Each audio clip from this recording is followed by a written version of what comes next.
adlaw atong tun-an ang pagtanom sa batong o sa English par gitawag natong string beans. So una, mangita tag area nga atong katamnan.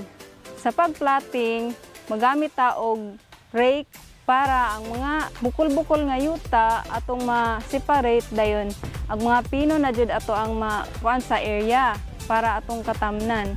So sa humanatag planting is mag-ready ta sa mga puste dayon sa mga trellis. Una, atong ibutang ang mga puste sa area, dayon atong i-install ang mga trellis.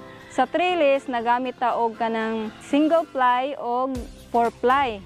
Ang 4-ply, gigamit nato na siya sa ibabaw og sa ubos para lig-on siya din. Katong mga single ply, pwede na to siya pang silbing katayan sa string beans. Silbing guide to siya para mas strong ato ang string beans.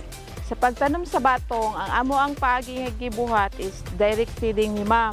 So gibugwal ra ang yuta, dayon wala ra namo gipalawman kay ang batong dali ra man kay na siya mo tulpos. So igo lang siya gilubong gamay sa yuta, pero ang buho ako bali humok gyud siya. O dili lang pud nga gitusok lang ana, gibungkal jud ang yuta maski although humok na siya pero gipahumok pa jud nga nana dito ang seeds nga gibutang.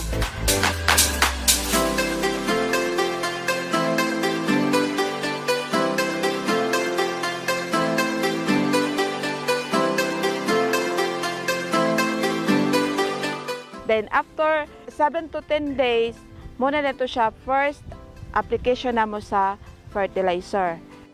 After 3 days, human pag-apply mo fertilizer, nag-spray na pod mi og insecticides para sa mga ulod. Ang amuada yung planting distance na to is 0.5 meters.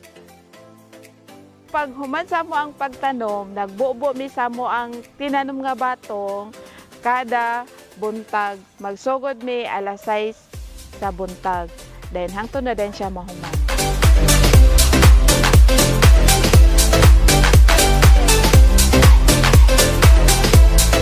After 45 days, pwede na ma-harvest ang balatong.